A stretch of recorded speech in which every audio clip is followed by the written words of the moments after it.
সামনেই রয়েছে মাধ্যমিকের টেস্ট পরীক্ষা, কিন্তু এখনো পর্যন্ত খুঁজে পাচ্ছ না তোমাদের ইতিহাসের 8 নম্বরের কোন কোন প্রশ্নগুলো সবচেয়ে গুরুত্বপূর্ণ বা কোন প্রশ্নগুলো আসার সম্ভাবনা সব চাইতে বেশি। আজকের এই ভিডিওতে আমি সেই টপিকের উপরই তোমাদের সাথে আলোচনা করব। শুধুমাত্র মাধ্যমিকের টেস্ট নয়, মাধ্যমিকের ফাইনাল পরীক্ষাকেও সামনে রেখে আজকের এই সাজেশনের ভিডিও।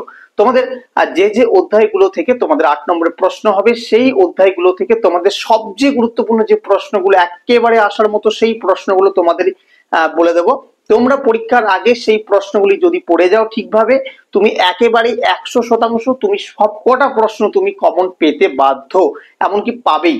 ঠিক আছে, তো কোন কোন প্রশ্নগুলো করে যেতে হবে সেগুলো বলার আগে তোমাদেরকে একটু প্রশ্নের যে প্যাটার্ন আছে তোমাদেরকে সেই জায়গাটা একটু বুঝতে হবে। দেখো, তোমরা জানো যে ইতিহাসের প্রথম যে অধ্যায় রয়েছে এবং একেবারে শেষ যে অধ্যায় রয়েছে, অর্থাৎ প্রথম অধ্যায় এবং অষ্টম অধ্যায়, এই দুটি অধ্যায় থেকে 8 নম্বরের কোনো প্রশ্ন হয় না। এবার হাতে রইল তোমাদের 6টি চ্যাপ্টার, যার মধ্যে দ্বিতীয় এবং তৃতীয় এই দুটি অধ্যায় থেকে যে কোনো একটা অধ্যায় থেকে প্রশ্ন দেওয়া হবে। চতুর্থ এবং পঞ্চম এই দুটি অধ্যায়ের মধ্যে যে কোনো একটা প্রশ্ন দেওয়া হবে, এবং পঞ্চম এবং ষষ্ঠ এই দুটি অধ্যায় থেকে যে কোনো একটা প্রশ্ন দেওয়া হবে। মোট তোমাদের 3টি 8 নম্বরের প্রশ্ন দেওয়া হবে এবং সেইখান থেকে তোমাদের একটা প্রশ্ন করতে হবে। তাই আমি তোমাদের সাজেশনটা 3টে অংশে ভেঙেছি। একটা প্রথমত হচ্ছে তোমাদের দ্বিতীয় এবং তৃতীয় অধ্যায় থেকে প্রশ্ন দিয়েছি, চতুর্থ এবং পঞ্চম অধ্যায় থেকে, এবং ষষ্ঠ এবং সপ্তম অধ্যায় থেকে, মোট 3টি অংশে ভাগ করেছি। প্রশ্নগুলো বলার শেষে আমি তোমাদের বলবো যে কিভাবে তোমরা প্রশ্নগুলো প্রিপারেশন নেবে। এতগুলো প্রশ্ন করতেও হবে না, যে সাজেশনগুলো দিচ্ছি সেখান থেকেও সব প্রশ্ন তোমাদের করতে হবে না। তো প্রথমে তোমরা আগে প্রশ্নগুলো দেখে নাও। প্রথম, তোমরা দ্বিতীয় ও তৃতীয় অধ্যায় থেকে যে যে প্রশ্নগুলো তোমাদেরকে করতেই হবে। প্রথম, তোমরা দ্বিতীয় অধ্যায় থেকে 4টে প্রশ্ন করবে, আমি তোমাদের জন্য 4টে প্রশ্ন রেখেছি, এবং তৃতীয় অধ্যায় থেকে একটা প্রশ্ন রেখেছি। তো কি প্রশ্ন? প্রথম দ্বিতীয় অধ্যায় থেকে প্রশ্ন হচ্ছে শিক্ষা বিস্তারে প্রাচ্য ও পাশ্চাত্যবাদী বিতর্ক আলোচনা, সাথে করবে উচ্চশিক্ষা বিস্তারে কলকাতা বিশ্ববিদ্যালয়ের ভূমিকা আলোচনা। 2 নম্বর প্রশ্ন বিধবা বিবাহ আন্দোলনের পরিচয়, তারই সাথে করবে বিদ্যাসাগর কতটা এই আন্দোলন সাফল্য অর্জন করেছিলেন। 3 নম্বর প্রশ্ন করবে নবজাগরণের প্রকৃতি আলোচনা। 4 নম্বর প্রশ্ন করবে সতীদাহ প্রথা বিরোধী প্রচেষ্টার পরিচয়, সাথে করবে রামমোহন রায় কিভাবে এই প্রথা বিরোধী আন্দোলনে সফল হয়েছিলেন। এবং তৃতীয় অধ্যায় থেকে তোমরা একটাই প্রশ্ন করবে, সেটা হচ্ছে নীল বিদ্রোহের কারণ এবং সাথে এই নীল বিদ্রোহের বৈশিষ্ট্যের আলোচনা। তোমাদের এটা 5+3 থাকবে, ঠিক আছে। তো এই দ্বিতীয় ও তৃতীয় অধ্যায় থেকে মোট তোমরা 5টি প্রশ্ন তোমাদেরকে করে যেতে হবে। এইবার হচ্ছে তোমাদের চতুর্থ পঞ্চম অধ্যায় থেকে কি কি প্রশ্ন করবে। প্রথম করবে চতুর্থ অধ্যায় থেকে করবে 2টো, এবং পঞ্চম অধ্যায় থেকেও তোমাদেরকে 2টো প্রশ্ন করতে হবে। কি করবে? চতুর্থ অধ্যায় থেকে করবে মহাবিদ্রোহের চরিত্র প্রকৃতি আলোচনা। 2 নম্বর প্রশ্ন করবে লেখা ও রেখার মাধ্যমে জাতীয়তাবাদের বিকাশ কিভাবে ঘটেছিল। এবং পঞ্চম অধ্যায় থেকে 2টি প্রশ্ন করবে। প্রথম করবে মানুষ প্রকৃতি ও শিক্ষার সমন্বয় বিষয়ে রবীন্দ্রনাথের চিন্তাধারা আলোচনা।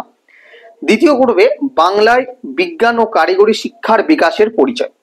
এবার আসবো আমরা 6 নম্বর ও 7 নম্বর, অর্থাৎ ষষ্ঠ ও সপ্তম অধ্যায় থেকে কি কি প্রশ্ন করবে।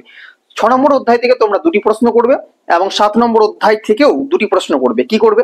6 নম্বর অধ্যায় থেকে প্রথম প্রশ্ন করবে ভারত ছাড়ো আন্দোলনের শ্রমিকদের ভূমিকা, তারই সাথে করবে ওয়ার্কস অ্যান্ড পেজেন্টস পার্টির ওপর টিকা। 2 নম্বর প্রশ্ন করবে উপনিবেশ বিরোধী আন্দোলনে বামপন্থীদের ভূমিকা, ঠিক আছে। এবং 7 নম্বর অধ্যায় থেকে 2টি প্রশ্ন করবে। প্রথম প্রশ্ন সশস্ত্র বিপ্লবী আন্দোলনে নারীদের ভূমিকা আলোচনা, এবং দ্বিতীয় করবে বাংলায় নমশূদ্র আন্দোলনের পরিচয়। তো এই ছিল তোমাদের 3টি অংশের মোট তোমাদের 6টি অধ্যায় থেকে যে যে 8 নম্বর প্রশ্নগুলো তোমাদেরকে করে যেতে হবে। এইবার প্রশ্ন হচ্ছে যে তোমরা কিভাবে পড়বে। দেখো, তোমরা এই 3টে অংশের মধ্যে যে কোনো একটা অংশ যদি একেবারে সঠিকভাবে করে যেতে পারো, আমি কথা দিচ্ছি তোমরা কিন্তু কমন পাবেই পাবে। কিন্তু তারপরও যাতে একটু রিস্ক না হয়, একটু ঝুঁকি না নিয়ে আমি বলবো যে 3টি অংশের মধ্য থেকে যে কোনো 2টি অংশ থেকে তুমি প্রশ্ন করে যাও। অর্থাৎ দ্বিতীয়, তৃতীয়, চতুর্থ, পঞ্চম এই 4টি অধ্যায় দিয়ে করে যাও, বাকি করার দরকার নেই। অথবা চতুর্থ, পঞ্চম, ষষ্ঠ এবং সপ্তম এই 4টি অধ্যায় থেকে করে যাও, বাকি করার দরকার নেই। এই 2টি অংশ তোমার যে দুটি তোমার সুবিধা বলে মনে হচ্ছে সেই 2টি অংশ থেকে তুমি প্রশ্ন করে যাও, তোমার চাপটাও কমবে, এবং তুমি যে জায়গাগুলো থেকে পড়বে করবে সে জায়গাটা ভালো পড়া হবে যদি তুমি সঠিকভাবে পড়ো। এবং অবশ্যই এই প্রশ্নগুলো পড়বে এবং সেগুলোকে রীতিমতো খাতায় লিখে একবার অন্তত প্র্যাকটিস করবে, পয়েন্ট ধরে ধরে লেখার চেষ্টা করবে যাতে সম্পূর্ণ নম্বরটা তোমরা পেতে পারো। তো এই ছিল আজকের ভিডিও। কেমন লাগলো তোমাদের এই ভিডিও অবশ্যই কমেন্টে জানাও। এরপরও যদি তোমাদের কিছু জিজ্ঞাসা করার থাকে অবশ্যই এটা কমেন্টে জানাতে একেবারেই ভুলবে না। আমাদের রয়েছে ফেসবুক পেজ, সেখানে তোমরা জয়েন হয়ে যেতে পারো। আমি ডেসক্রিপশন বক্সে সেই ফেসবুক পেজের লিংক দিয়ে রাখবো। এবং তোমাদের ভিডিওটি ভালো লাগলে অবশ্যই কিন্তু লাইক করবে, শেয়ার করবে। আর আমাদের চ্যানেলে যদি নতুন দর্শক হয়ে থাকো অবশ্যই কিন্তু চ্যানেলটি সাবস্ক্রাইব করতে একেবারে ভুলবে না। দেখা হচ্ছে পরবর্তী সাজেশনের কোনো ভিডিওর সাথে।